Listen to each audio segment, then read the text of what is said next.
l'histoire du lapin qui aime les légumes, et du chasseur qui lui aime le lapin, et l'agriculteur qui cultive les légumes. Forcément, on peut s'attendre à ce qu'il y ait quelques frictions entre tous ces acteurs. Heureusement, il y a des actions qui sont menées en France pour réconcilier tout ce monde-là. Pour nous en convaincre, nous avons rencontré dans le Finistère Thierry Bouteiller, agriculteur, le président de la fédération, Daniel Autré, et son technicien, Pascal Bianic. Nous sommes convenus, nous, Fédération départementale des chasseurs et la Chambre d'agriculture, d'une charte de bonne conduite, de façon à pouvoir gérer cette éventuelle surpopulation de lapins, de pouvoir aussi entreprendre des actions de gestion dans les territoires où le lapin n'était pas forcément en odeur de sainteté par rapport au monde agricole. Et cette charte de bonne conduite où chacun a fait un pas vers l'autre, où un consensus a été trouvé, nous a permis de dégager des pistes de travail tant pour les chasseurs que pour le monde agricole. Et on s'aperçoit que cette charte a été une réussite puisque les actions menées sur le terrain portent leurs fruits et que ça a donné satisfaction aux deux parties.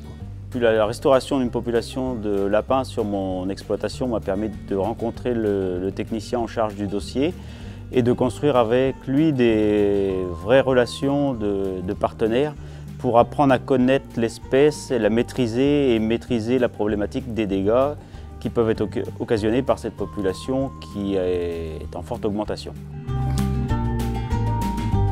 Lapin!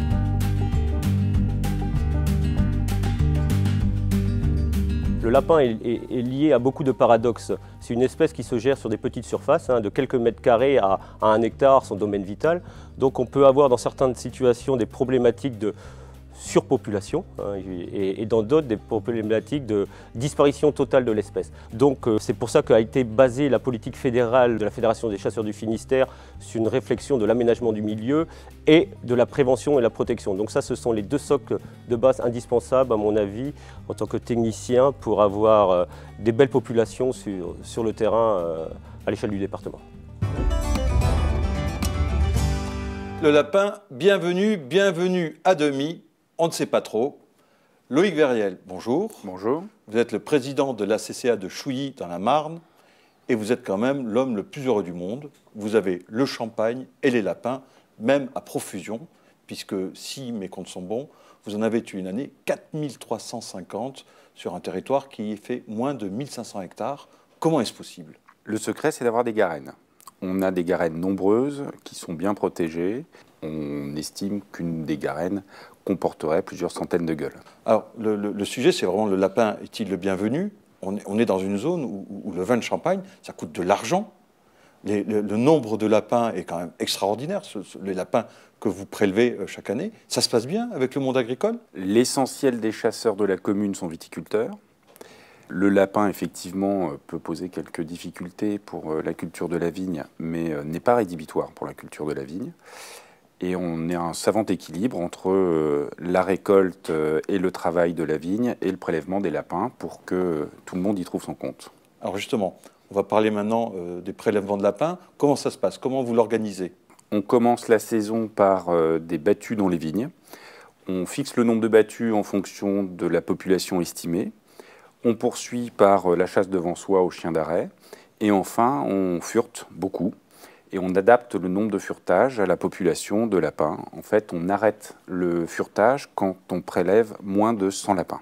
Comment vous estimez cette population de lapins? On a sur le territoire une personne en particulier qui en assure la surveillance quotidiennement. C'est un viticulteur du village. Il est aidé par les autres habitants viticulteurs qui sont membres de la société de chasse. Et on estime les populations par zone. Mais le secret, alors peut-être, de cette cohabitation entre les intérêts synégétiques, les intérêts économiques, agronomiques, c'est que les viticulteurs sont aussi chasseurs? Le secret, c'est davantage d'apporter la preuve des efforts que l'on fait tout au long de l'année par la chasse, les prélèvements que l'on communique. Tout le monde peut suivre nos prélèvements. On a tous les ans un compte-rendu de ce que nous avons prélevé, jusqu'au nombre de coups de fusil tirés par battu. On assure la protection des cultures par des filets électriques, même si ça ne marche pas très longtemps.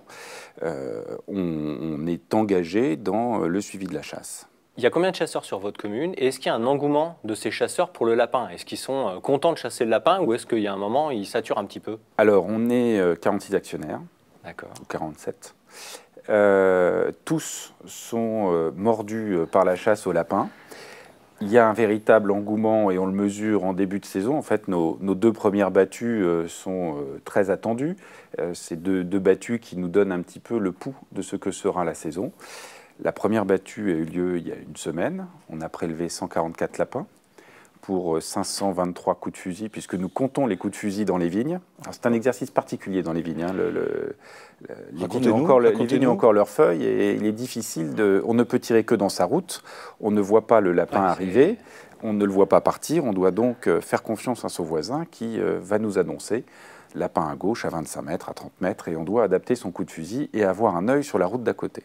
Quand vous le voyez dans la route d'à côté, vous tirez. Si vous tirez quand vous le voyez dans votre route, c'est trop tard, il est passé. Ce qui explique le nombre de coups de fusil.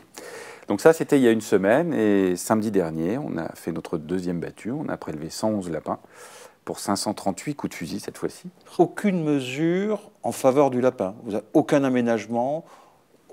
Il y a la gestion par la chasse, mais vous n'avez fait rien pour le lapin. Surtout pas. On en a beaucoup. Nous entretenons le territoire, mais nous ne l'aménageons pas. Et nous n'avons jamais traité les lapins, nous n'avons jamais lâché de lapins, nous n'avons jamais vacciné les lapins.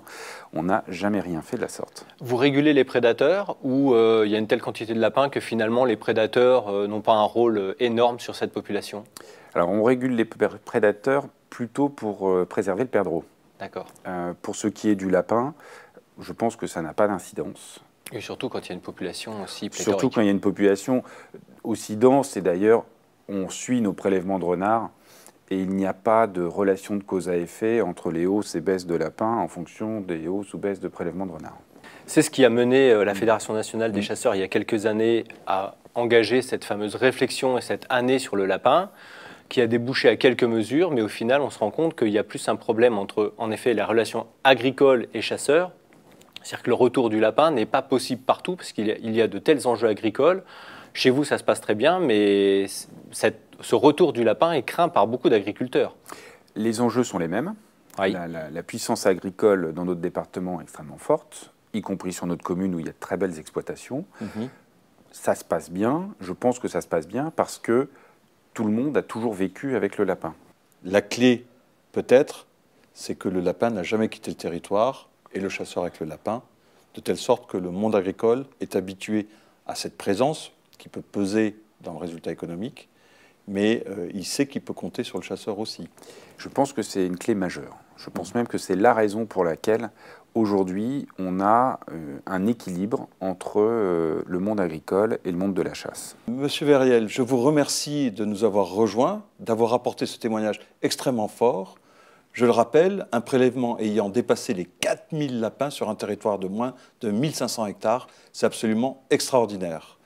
Longue vie aux chasseurs, aux lapins et aux champagnes, celui de Chouilly dans la Marne.